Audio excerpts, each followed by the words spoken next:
Monetization ব্যাপারে বলি, কাজের সূত্রে গোয়া রাজ্যে এসেছি, দেখতে দেখতে 1 বছর হয়ে গেল। এর মধ্যে চলে আসলো রোজার ঈদ। ঈদ মানে খুশি বা আনন্দ। পরিবার ছাড়া আমার ঈদ কেমন যায় সেটি ক্যামেরাবন্দি করা। বাড়ি থেকে একটা পাঞ্জাবি নিয়ে আসলাম, সেটি ঈদের একদিন আগে আয়রন করলাম, সাথে শার্ট ও প্যান্ট আয়রন করলাম। ঈদের দিন ভোর 4টায় নামাজের জন্য বেরিয়ে পড়লাম। তাড়াতাড়ি না বেরোলে নাকি প্রথম জামাত পাওয়া যায় না। নামাজ পড়নে গেলে 4.5 কিলোমিটার। আমরা খুব ভোরে ভোরে ঈদের নামাজ পড়তে বেরোলাম। আমাদের এখান থেকে 4.5 কিলোমিটার দেখাচ্ছে ম্যাপে। অনেকজন যাচ্ছে, আমরাও যাই, চল। যেতে যেতে কিছু কথা শেয়ার করি। এই ঈদ উল ফিতরের নামাজ, অর্থাৎ রোজার শেষের পরের দিনে যে নামাজ হয় সেটি ঈদ উল ফিতরের নামাজ বা ঈদের নামাজ। এই ঈদের নামাজে যে আনন্দটা হয় বা যে আনন্দের অনুভূতিটা আসে সেটা বছরে অন্যান্য দিনগুলোতে আসে না। তো পরিবার ছাড়া জীবনে প্রথম বাইরে ঈদের নামাজ কেমন হয় সেটি ক্যামেরাবন্দি করা। অনেকে হেঁটে যাচ্ছে, কেউ বা সাইকেলে যাচ্ছে, আর বেশিরভাগ যাচ্ছে স্কুটিতে। স্কুটিগুলো আমাদেরকে ওভারটেক করে যাচ্ছে, তার কারণ আমরা রাস্তা চিনি না এবং আমরা দুজনাই নতুন। আমরা গুগল ম্যাপে লোকেশন দেখে দেখে যাচ্ছি। আর স্কুটিগুলো এত দ্রুত যাওয়ার কারণ প্রথম জামাত পড়ার জন্য, যদিও বা দ্বিতীয় জামাত তৃতীয় জামাত হয়। আমি যেখানে থাকি তার পাশেও একটা মসজিদ আছে, সেই মসজিদেও ঈদের নামাজ হয়। শুধু তাই না, গোয়ার প্রত্যেকটি মসজিদে ঈদের নামাজ হয়। প্রতিটি মসজিদ ও ঈদগায় অনেক লোক হওয়ার কারণে 3-4টি করে জামাত হয়। ছোটোবেলা থেকে ঈদগায় নামাজ পড়েছি, তাই পাশের মসজিদ ছেড়ে ঈদগায় নামাজ পড়ার জন্য আমরা যাচ্ছি। বলতে বলতে চলে আসলাম। স্কুটিটি এখানে রাখা হলো, রেখে সামনের দিকে যাই। কত দূর হেঁটে যেতে হয় জানি না। পুরো একটা বাস ঢুকে পড়ল। ও সবাই মিলে একটা বাস রিজার্ভ করে চলে আসে।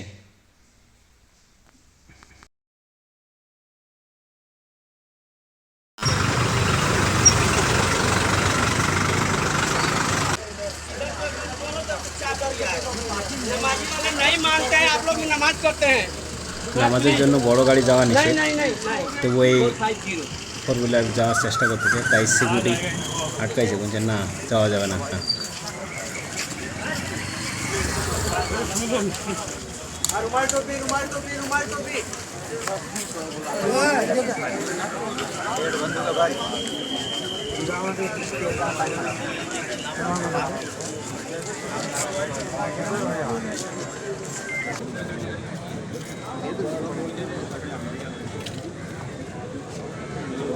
भाई गेट छोड़ के दूर खड़े हो जाओ, अभी फिलहाल दूसरी जमात में जगह मिलेगी। ভোর 4টার দিকে বের হয়েও কোনো লাভ হলো না। এসে দেখছি গেট বন্ধ করে দিয়েছে। কি করা যায়, দ্বিতীয় জামাতের জন্য অপেক্ষা করতে হবে।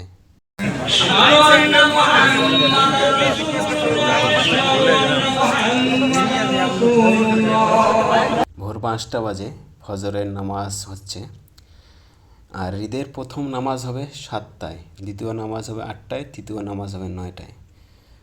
তো ফজরের নামাজ হওয়ার আগেই ঈদের যে মাঠ আছে সে মাঠ ভরে গেছে, এবং মাঠের সঙ্গে যে মসজিদ আছে সেই মসজিদও ভরে গেছে, তাই তারা গেট বন্ধ করে দিয়েছে।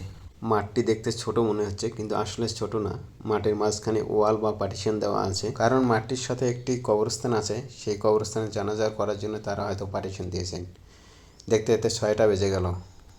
ঈদের দিনগুলিতে অনেক মানুষ হওয়ার কারণে ঈদগাহ মাঠে, ঈদগাহ মসজিদে আর কবরস্থানের জানাজার জায়গাটিতে সমস্ত জায়গায় মানুষ একত্রিত হয়ে নামাজ পড়ে।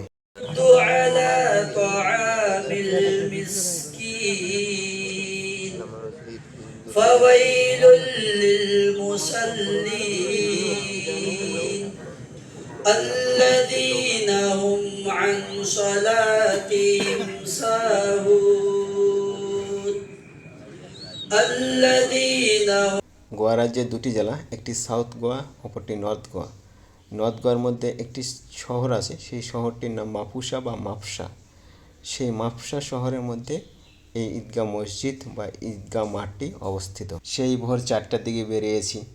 দীর্ঘ 4 ঘন্টা অপেক্ষার পর দ্বিতীয় জামাতের সহিত ঈদের নামাজে সামিল হলাম।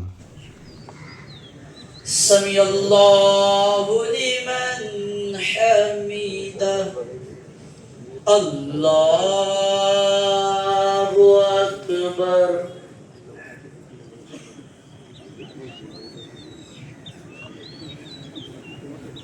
الله أكبر الله أكبر নামাজের পর সবাই লাইন দিয়ে ভালোবাসা আদান প্রদান করতেছে। ইনি হলেন মৌলানা এই ঈদগাহ মসজিদের ইমাম। ईद मुबारक, ईद मुबारक, ईद मुबारक। जो लोग नमाज पढ़ चुके हैं उनसे गुजारिश है कि ऊपर की गेट खुली हुई है, आप लोग मेहरबानी करके थोड़ा आराम से निकलो भाई।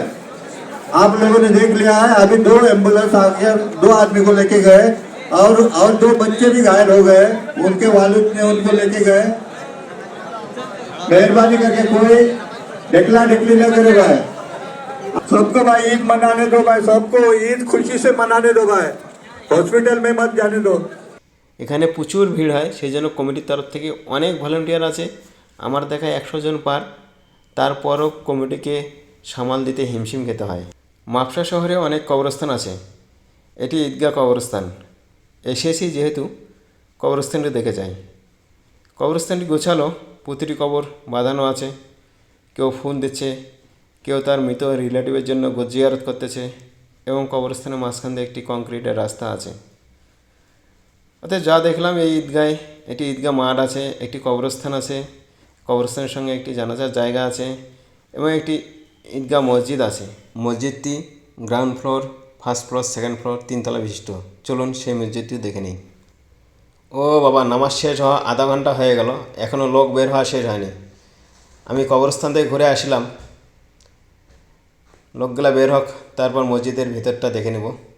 এখানে টাইমিংটা লেখা আছে, ঈদ নামাজ 7টা, 8টা, 9টা। ওই দিক থেকে ঘুরে আসতে দেখি গেট বন্ধ করে দিয়েছে, বলে দেখি যেতে দেয় কিনা। মসজিদের সামনের দিকে একটি কোরআন শরীফ দেখলাম, সেটি খুবই বড় এবং সাধারণ কোরআন শরীফ থেকে 3 গুণ বড়। এই যে কোরআন শরীফটা, এবং মসজিদের ভিতরে ঝাড়বাতি আছে।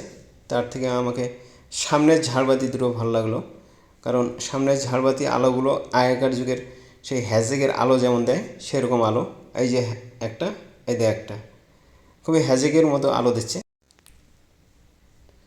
আই কার্ড পরা যাকে দেখতে পাচ্ছেন ইনি ভলেন্টিয়ার। এরকম প্রচুর ভলেন্টিয়ার আছে আই কার্ড পরা। আর গেটে অবশ্যই যারা আছে তারা তৃতীয় জামাতে নামাজ পড়ার জন্য অপেক্ষা করতেছে। তবে আমরা সম্পূর্ণ বের হয়ে যাব, তারপর গেট খুলে দেবে এবং তারা প্রবেশ করবে। ওয়ালাইকুম আসসালাম। আর মনিটাইজেশন ব্যাপারে বলি, অনেক ভুংভাং কন্টেন্ট ক্রিয়েটার নিজের ভিউ বাড়ানোর জন্য বলতেছে ধরে থাকো, লেগে থাকো, একদিন সফলতা আসবে। ভাই, এটা চাকরির পরীক্ষা না যে ভালোভাবে পরীক্ষা দিয়ে চাকরি পেলাম বা অবৈধভাবে চাকরি পেলাম। আরামসে। অনেক ভিড়, প্রায় 700-800 মিটার এভাবে হেঁটে যেতে হবে। তার উপর পিছন থেকে কেউ ধাক্কা মারলে কেমন লাগে ভাই?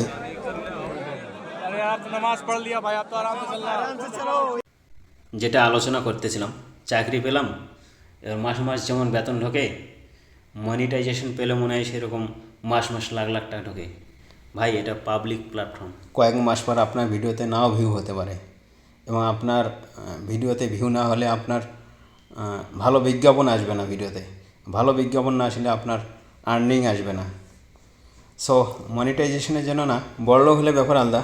বড়লোকের অনেক ফিনান্সিয়াল সাপোর্ট থাকে, অডিয়েন্স সাপোর্ট থাকে, আর সাধারণ ঘরের ছেলেমেয়ের কি শুধু হাত আর পা।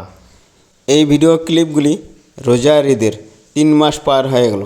এই ক্লিপগুলি বছরকে বছর নিজের মোবাইলে রাখা যায় না, হয় ডিলিট করে দিতে হয়, আর রাখতে চাইলে মোবাইল খারাপ হলে এগুলি আর পাওয়া যায় না, তাই নিজের আইডিতে রেখে দিলাম।